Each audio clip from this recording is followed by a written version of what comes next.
नमस्कार, मी स्नेहा. आपण पाहता NDTV मराठी यशाचा कानमंत्र या आमच्या विशेष कार्यक्रमात मी तुम्हा सगळ्यांचं स्वागत करते. मंडळी, भारतातील तरुण हा सर्वसमावेशक विकास आणि राष्ट्रीय विकासाचा महत्त्वाचा कणा आहे. या पिढीला सशक्त बनवणं, सक्षम बनवणं आत्मनिर्भर भारताच्या प्रवासाचा अविभाज्य असा भाग आहे.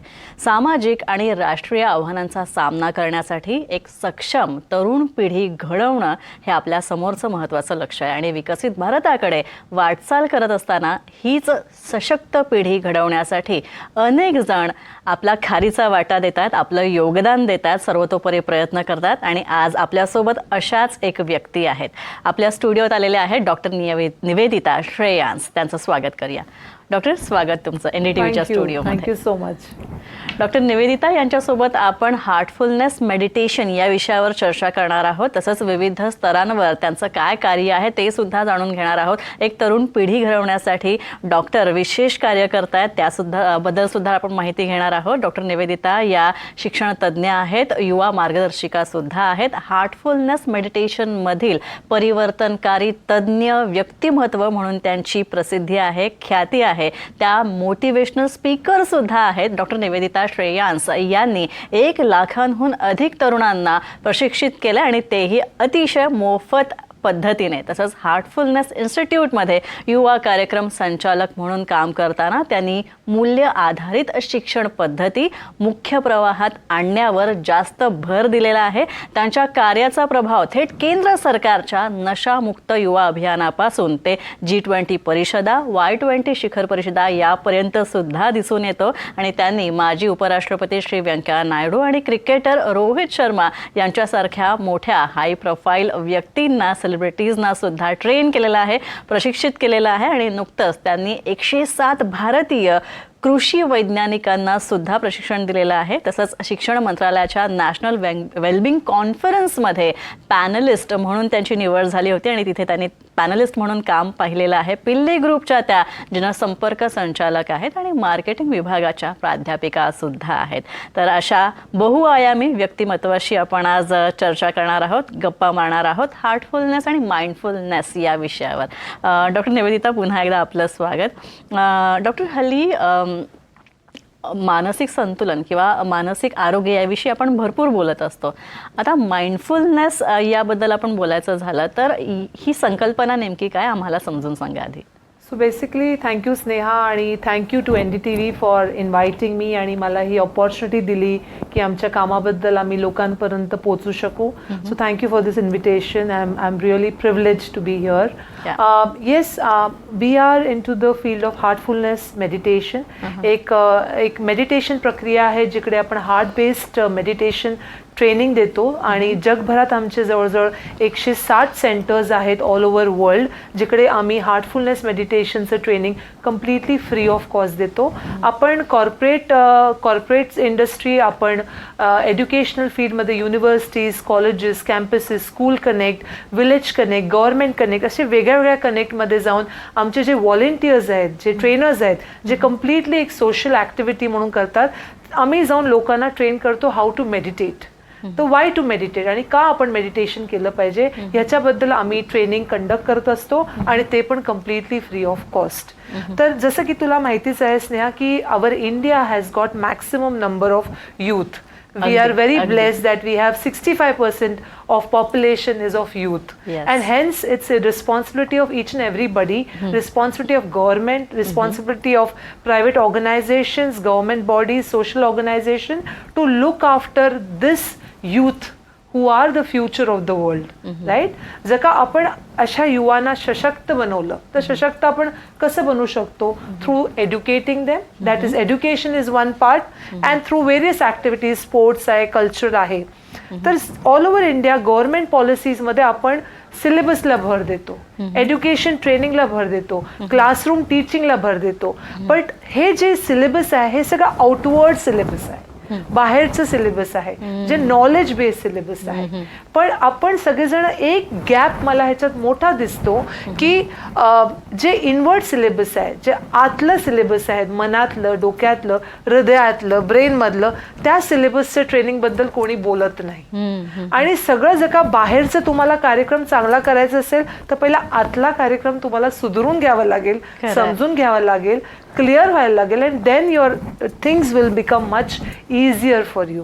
So we do that. We train people in heartfulness meditation, mental wellness, emotional wellbeing वरती आपण काम करतो. जसं की तुम्हाला माहितीच आहे, आता फक्त IQ असून उपयोगाचं नाही. जर का तुम्हाला आयुष्यात पुढे जायचं आहे, फक्त तुम्ही मार्क्स आणि पर्सेंटेज घेऊन तुम्ही पुढे नाही जाऊ शकत. जर का तुम्हाला नीट बोलता आलं नाही, समोरच्या माणसाला समजू शकणार नाही, तुमच्यामध्ये जर का EQ नसेल, इमोशनल कोशन नसेल, तर you won't be able to move forward in life. तर त्यासाठी ध्यान साधना एक असा टूल आहे which will make you emotionally and mentally strong, which is missing in the syllabus.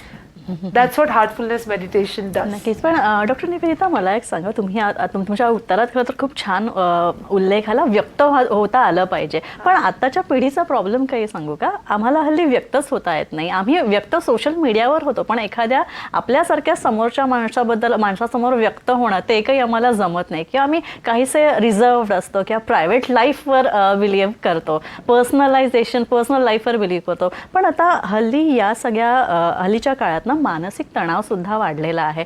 सगळ्यांना सक्सेस हवा, या सगळ्यात आम्ही तरुण पळतोय.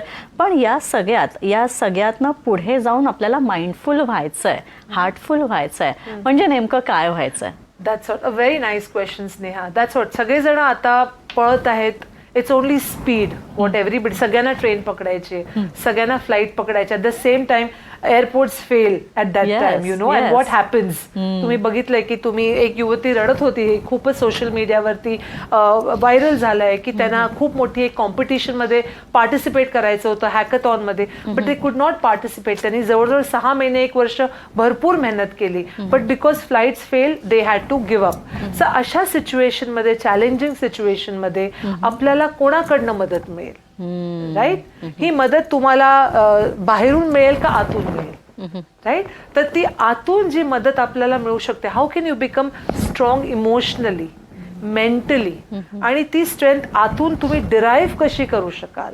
That can only come if you are centred, if you are relaxed, if you are calm, if you're composed, and once you know yourself well, who I am, what are my strengths, what are my weaknesses, and what are my positive sides, जर का हे तुम्हाला व्यवस्थित समजू शकेल आणि तुम्ही आतून सॉर्टेड असाल, आतून काम कंपोज असाल, तर किती मोठं चॅलेंज तुमच्या समोर आलं, किती फ्लाईट जरी कॅन्सल झालं तरी तुम्ही शांतपणे तो चॅलेंज फेस करू शकाल. I think that is missing in current युवा पिढीमध्ये. जर का हे आपण त्यांना इन ट्यून करून दिलं तर खूप सारे प्रॉब्लेम्स मला वाटतं सॉल्व्ह होईल. त्यांचे स्वतःचे relationships with their parents, with their friends, with the community will automatically improve, because ते आतून शांत आहेत, आतून ते सॉर्टेड आहेत. जर का ते स्वतः शांत नाही, स्वतः सॉर्टेड आहेत, स्वतः डिस्टर्ब्ड आहेत, तर सेम एग्रगोर, सेम एन्व्हायरमेंट ते दुसऱ्यांमध्ये पण ते क्रिएट करतील. So it is not good for the society also, and it is not good for themself also. So that is, I think, we need to work on yourself. We are a ocean of information. आपण स्वतःला किती जाणतो, how much do we know ourself, हे कोणी अजूनपर्यंत विचार केलं नाहीये. आपण फक्त अननोन लोकांच्या मागे जातो, सोशल मीडियावरती अननोन पिक्चर्स, अननोन फॉलोअर्सना फॉलो करण्याचा प्रयत्न करतो. But how many of them have asked this question, मी स्वतःला किती चांगल्या प्रकारे ओळखतो? Have I send friend request to my self? Do I know my self? सुंदर सुंदर. तर हे जर का केलं तर तुमचे अर्धे प्रॉब्लेम्स आणि चॅलेंजेस लाईफमधनं सॉर्ट आउट होतील आणि तुम्हाला खूप स्मूथ जाईल पुढचा प्रवास. डॉक्टर निवेदिता, विविध शाळा, महाविद्यालय, विशेषतः कॉलेजेसमधनं तुम्ही या प्रकारचे उपक्रम राबवताय. या उपक्रमांमध्ये नेमका कोणत्या गोष्टींचा अंतर्भाव आहे? वी ट्रेन पीपल शांतपणे रिलॅक्सेशन कसं करायचं. व्हॉट वी रेकमेंड इज, जेव्हा एक स्टुडंट, एक विद्यार्थी किंवा स्कूलची मुलंही जर का शाळेत येतात, कॉलेजमध्ये येतात, तर ते भरपूर धावपळ करून येत असतात. तुम्हाला स्वतः माहिती असेल, जेव्हा तुम्हाला स्टुडिओला पोहोचायचं असेल तर कसं तुम्हाला right. So you already in that speed आणि यू ऑलरेडी स्ट्रेस्ड की मला तिकडे पोहोचायचे, there is a time deadline, so I have to be there, right. तर ह्या सगळ्या सिच्युएशन्स मधनं मुलं पण निघत असतात. तर आम्ही काय रेकमेंड करतो, जेव्हा मुलं शाळेत येतात किंवा कॉलेजमध्ये येतात, एक 15 ते 20 मिनिटं सुरुवातीला जर का त्यांना रिलॅक्सेशनसाठी थोडा वेळ दिला आणि काम आणि कंपोज करायला त्यांना थोडा स्कोप मिळाला, तर मला वाटतं it will become easier for them to understand. जे टीचर शिकवते तर त्यांना जास्त क्लिअर कळेल आणि at the same time win win situation for teacher also, की वर्ग शांत बसेल आणि शांतपणे टीचरही शिकू शकेल. तर it will be win win situation for both of them. त्यामुळे वी रेकमेंड की एक 15-20 मिनिटं relaxation meditation is very important for all of them to have a better learning experience. Doctor, मला एक सांगा, तुमच्या या सगळ्या हार्टफुलनेस प्रोग्राममध्ये, हार्टफुलनेस मेडिटेशनमध्ये योग साधनेला फार महत्त्व आहे आणि भारतासारख्या देशात ज्याला योगाचा एवढा मोठा वारसा लाभलेला आहे, योग हे एक वेगळं शास्त्र आहे आणि पूर्ण जग खरं तर योग साधनेची कीर्ती काय आहे ते मान्य करत आहे. तर योग साधनेचा वापर तुम्ही तरुणांना सशक्त करण्यासाठी कशा प्रकारे करताय? तर जसं मी सांगितलं, we are training people in dhyan sadhana. Heartfulness meditation is raj yoga technique of meditation. It's a highest level of meditation what we train people in to. Okay. आणि let me tell you, I am very lucky, you are very lucky, in fact we all are very lucky, because आपल्याकडे prime minister Narendra Modiji जनसे सारखे leader आहेत, you know, who has made yoga as a symbolic event all over the world. जेव्हा ते UN मध्ये pass झालं resolution, तेव्हा आपण as a Indians are very happy, proud and blessed की आपल्याकडे योगा सारखी सॉफ्ट पॉवर आहे. तर ह्या सॉफ्ट पॉवरला आपण किती जास्तीत जास्त वापरून तो आपल्या लोकांना सशक्त करू शकतो, ह्याचा प्रयत्न आपण सगळ्यांनी केला पाहिजे. तर मला वाटतं लोकांनी जास्तीत जास्त योगाकडे कल करावा, जास्तीत जास्त ध्यान मेडिटेशन कडे लक्ष द्यावं, ज्याच्याने ते आजारीही पडणार नाही. If everything is, if you have good health you have life. If you don't, even if you have big wealth and if you don't have health, it is not going to help you. Right? जर का तुमच्याकडे सोन्याचं bed असेल आणि त्या बेडवरती तुम्हाला झोपत येत नसेल, तर त्या वेल्थची आणि त्या सोन्याच्या बेडची काय उपयोग, राईट. तर त्यासाठी मी म्हणतो, जर का तुम्हाला आयुष्य उपभोगायचं आहे इन अ राईट वे, त्याच्यासाठी थोडासा पॉज घ्या, थोडासा ब्रेक घ्या. It's okay even if you are getting late, it's okay, you can be slow sometimes, and it is okay to relax sometimes.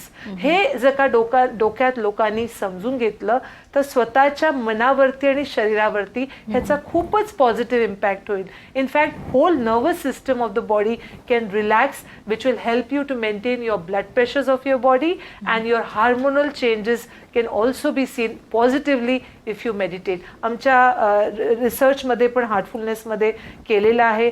काही पेशंट्स हार्टफुलनेस मेडिटेशन करत होते आणि काही पेशंट्स करत नव्हते. तर त्या दोघा ग्रुपमध्ये खूपच मोठा डिफरन्स ऑन पॉझिटिव्ह लेवल आम्हाला बघायला मिळालेला आहे. तो इट इज रिसर्च बेस्ड आणि research supported meditation initiative which has been created and which has been established. नक्कीच. डॉक्टर, आमची ही हल्लीची पिढी खरं तर त्याला जेननेक्सपेक्षाही अजून जेनझी पण पिढी म्हणतात. We are more device oriented आणि आम्हाला डिव्हाइसच्या मागे आम्ही इतके वेडे झालो आहोत की त्या डिव्हाइसनेच, त्या मोबाईलनेच, त्या कम्प्युटरने, त्या लॅपटॉपने आमची शांतता काढून घेतलेली आहे. तर कुठेतरी या डिजिटलायझेशनपासून आणि या डिव्हाइसपासून सुद्धा, यंत्रांपासून लांब जाणं सुद्धा महत्त्वाचं आहे तुमच्या मानसिक स्वास्थ्यासाठी. तर हा संदेश कसा दिला जातो? That is what I am trying to tell you, Sneha. आता AI चा जमाना आहे आणि AI has taken over all over the world and it is going to take over more, right. But at the same time AI is not going to put emotions in you. Right. AI मधनं तुम्हाला emotions मिळणार नाही. तुम्हाला जे प्रेम, compassion, kindness आहे ते तुम्हाला एका रोबोट मधनं मिळणार नाही, पण ते ऍक्च्युअल माणसापासून आईपासनं, वडिलांपासनं, फ्रेंड्सपासनं, त्यांच्यापासनं मिळणार आहे. तर हे जे कनेक्ट आहे, बॉन्डिंग आहे, that is only possible if you are connected with people. आणि आत्ताचं जे जनरेशनचा प्रॉब्लेम आहे की they don't want to mix up with people. ते सोशल मीडिया, डिव्हायसेस, टेक्नॉलॉजीमध्ये एवढे गुरफटलेले आहेत की ॲक्च्युअल लाईफ काय आहे त्यांना अजूनही कळत नाहीये. ते भरपूर एक गॅप आणि एक डिस्कनेक्शन झालेलं आहे. तर ह्या disconnection is a very scary actually. At the same time आत्ताची युवा जी आहे ती खूपच व्हॅल्यू कॉन्शियस आहेत. They are highly into value conscious activity. जर का तुम्ही त्यांना म्हणालं की एन्व्हायरमेंट कसं आपण प्रोटेक्ट करू शकतो, तर they are the first one to take step. जर का तुम्ही त्यांना म्हणाला की व्हॉट अबाउट ॲनिमल काइंडनेस, तर they are the first one to be activate. So compassion, kindness, value conscious youth already आहेत. फक्त त्यांना राईट दिशा दाखवणं गरजेचं आहे. आणि आय थिंक जे मी ध्यान साधना शिकवायचं म्हणते त्याच्यात प्रॉब्लेम हे आहे की एक्सपिरियन्शियल लर्निंग इज मिसिंग. जोपर्यंत आपण युवांना ते एक्सपिरियन्स नाही देणार की ह्याच्याने तुम्हाला कसं वाटतं, ह्याच्याने तुम्हाला झोप चांगली येते, you are feeling joyful, you are feeling happy, तू चिडचिड करत नाहीये, सडनली तू शांत झालीये, तू सगळ्यांशी प्रेमाने बोलतेस, तू सगळ्यांशी प्रेमाने वागते, तू समोरच्याला समजून घेतेस, हे सगळं त्यांना जोपर्यंत कळणार नाही की I can be a good better human being, you know, so that experience we have to give it to the youth. So once that youth will understand its importance, I think they can really conquer the world with love, patience, kindness and compassion. That is what is needed. नक्कीच doctor, आम्ही तुमच्याविषयी खरं तर अनेक लेख सुद्धा वेगवेगळ्या इंग्रजी, मराठी, हिंदी सगळ्याच वर्तमानपत्रांमध्ये वाचलेले आहेत. पण त्याचबरोबर तुम्ही अनेक सेलिब्रिटीजना सुद्धा ट्रेन केलेलं आहे, अगदी पॉलिटिशियन्सना सुद्धा, अगदी रोहित शर्मासारख्या क्रिकेटरला सुद्धा ट्रेन केला, व्यंकय्या नायडूंना तुम्ही प्रशिक्षित केलेला आहे. या दिग्गजांबरोबर काम करण्याचा, त्यांना ट्रेन करण्याचा अनुभव कसा होता तुमचा? व्यंकय्या नायडूजींना मी राजभवन मुंबईत आलेले तेव्हा ते मुंबईच्या दौऱ्यावरती होते, तेव्हा मी त्यांना मला ट्रेन करायचं अपॉर्च्युनिटी मिळाली. आणि like a very good student he actually sat and he meditated, he followed the relaxation technique and he really felt calm after that. Rohit शर्माजींना आणि त्यांची वाईफ रितिका यांना मी पर्सनली, आम्ही हैदराबादला आमचे जे मास्टर आहेत, आमचे जे गुरुजी आहेत, परमपूज्य दाजी, ह्यांच्यासमोर आम्ही त्यांना मेडिटेशनला ट्रेन केलेलं. त्यांनी स्वतः मास्टरांकडनं, कमलेश पटेलजींकडनं, परमपूज्य दाजींकडनं सिटिंग घेतली. तर even he is very down to earth. आणि तो आल्याला हेच म्हणाला की मी मैदानावर जायच्या आधी मी ध्यान करतो, मेडिटेशन करतो, आणि cricket is also like a meditation to him. And he was very down to earth and he learned, he sat and he took proper sitting from दाजी. तर हे जेवढे जेवढे मोठे लोक आहेत ह्या जगातले, ते सगळे म्हणतात की आम्ही ध्यान करतो. असं का म्हणतात सगळेजण? काय गरज आहे त्यांना हे सगळं करायला? त्यांना तर सगळं मिळालंय, नाव, फेम, पैसा, पण तरी त्यांना ध्यान करायची गरज काय आहे? कारण त्यांना पण शांती पाहिजे, त्यांच्या परफॉर्मन्समध्ये इम्प्रूव्हमेंट पाहिजे असेल तर त्यांना आतून ती क्रिएटिव्हिटी डेव्हलप केली पाहिजे.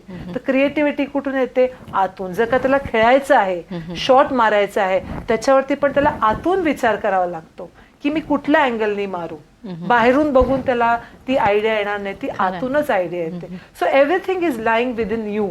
आपल्याला ते आतलं जे आपली स्ट्रेंथ आहे ती टॅप करायची आहे. That is what we are trying to tell, की tap your inner engineer and tap your inner power, strengthen your self from inside. नक्कीच डॉक्टर निवेदिता, आणखी एक तुमचा मूल्य आधारित शिक्षणावर जास्त भर आहे, याविषयी थोडंसं जाणून घ्यायला आवडेल. Education is the basis for the growth.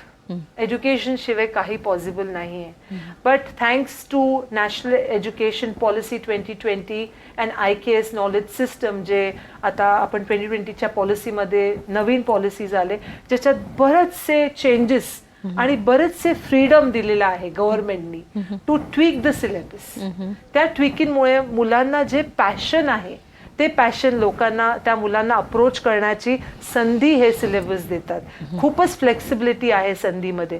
तर मला वाटतं सारे कॉलेजेस आणि सारी युनिव्हर्सिटीजनी ह्याचा उपयोग करून मुलांना काय एक्स्ट्रा आपण कसं एक्स्ट्रा ट्रेन करू शकतो ह्याच्याबद्दल माहिती आणि फ्रीडम दिलं तर आय थिंक जर का एक जण पॅशन फॉलो करेल तर तो जास्त सक्सेसफुल होईल आयुष्यात rather than following the regular syllabus. That's what I feel.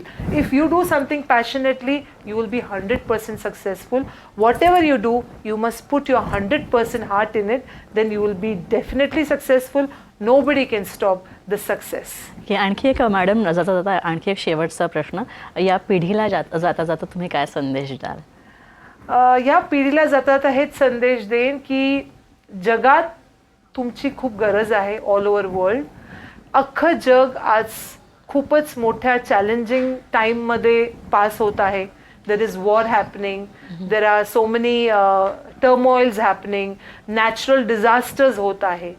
तर तुमच्यासारखी युवांना आता उभं राहायचंय, सगळ्यांना मदत करायला, आणि you have to up your sleeves and see how you can contribute to protect each and every human being on this earth. Protect them with lot of compassion, lot of kindness, lot of love. For that you need to be kind to yourself. तर स्वतःवरती kind कसं होणार? स्वतःहून meditate करून, स्वतःहून शांती acquire करून तुम्ही दुसऱ्यांवरती दया करू शकता. जर का तुम्ही स्वतःवरती दया नाही केली तर तुम्ही दुसऱ्यांवरती दया कशी करायची हे शिकणार कसं? तर this is very important. Be kind to your self, be compassionate to your self. Everything will automatically fall in place. Respect and love your parents. They are the one who loves you the most. So if you do this, nothing can stop you. नक्कीच doctor, तुम्ही इथे आलात आणि खूप सुंदर माहिती दिलीत. तसंच हार्टफुलनेस उपक्रमाविषयी सुद्धा आम्हाला खूप छान पद्धतीने तुम्ही समजून सांगितलं, एक्सप्लेन केलं. त्यासाठी खूप आभार तुमचे. Thank you so much Sneha. Thank you. यानंतर इथेच थांबतोय. नमस्कार.